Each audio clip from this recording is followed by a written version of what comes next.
जय श्री कृष्णा। इस वीडियो में आप माघ मास महात्म के चौथे अध्याय का श्रवण करेंगे। माघ मास में तिलों का दान जरूर करना चाहिए, विशेषतः तिलों से भरकर तांबे का पात्र देना चाहिए। जो माघ के महीने में ब्राह्मण को तिल दान करता है वह समस्त जंतुओं से भरे हुए नरक का दर्शन नहीं करता। तो आइए माघ मास के महात्म के चौथे अध्याय को आप सुन रहे हैं।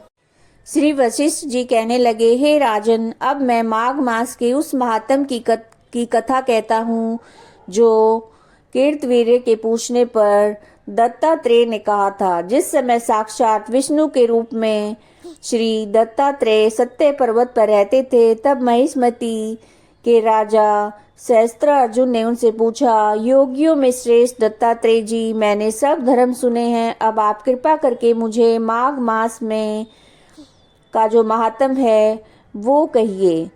तब श्री दत्तात्रेय जी ने कहा, जो नारद जी से ब्रह्मा जी ने कहा था वही माघ मास का महात्म मैं तुमसे कहता हूँ। इस कर्म भूमि भारत में जन्म लेकर जिसने माघ स्नान नहीं किया है उसका जन्म निष्फल गया। भगवान की प्रसन्नता, पापों के नाश और स्वर्ग की प्राप्ति के लिए माघ स्नान अवश्य करना चाहिए। यदि ये पुष्ट और शुद्ध शरीर माघ स्नान के बिना रह जाए तो इसकी रक्षा करने से क्या लाभ। जल में बुलबुले के समान, मक्खी जैसे तुच्छ जंतु के समान ये शरीर माघ स्नान के बिना मरण समान है। विष्णु भगवान की पूजा न करने वाला ब्राह्मण, बिना दक्षिणा के श्राद्ध, ब्राह्मण रहित क्षेत्र, आचार्य रहित कुल, ये सब नाश के बराबर हैं।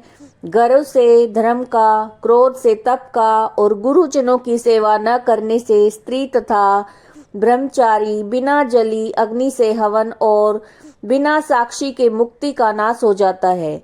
जीविका के लिए कहने वाली कथा, अपने ही लिए बनाए हुए भोजन की क्रिया, शूद्र से भिक्षा लेकर किया हुआ यज्ञ तथा कंजूस का धन, ये सब नाश के कारण हैं।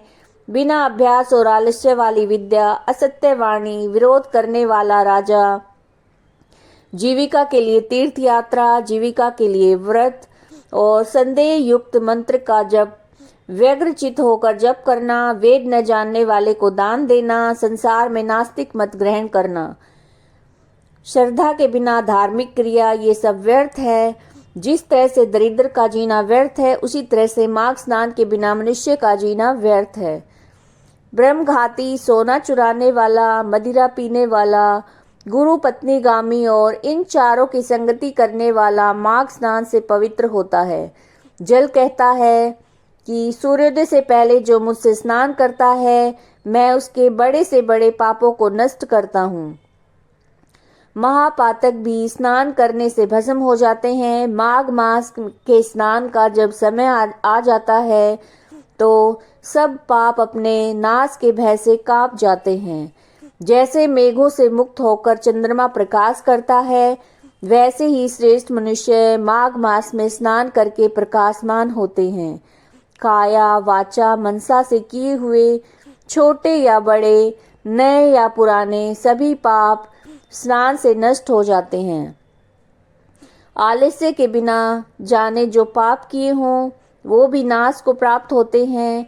जिस तरह से जन्म जन्मांतर के अभ्यास से आध्यात्मिक ज्ञान की प्राप्ति होती है, उसी तरह से जन्मांतर अभ्यास से माघ स्नान में मनुष्य की रुचि होती है।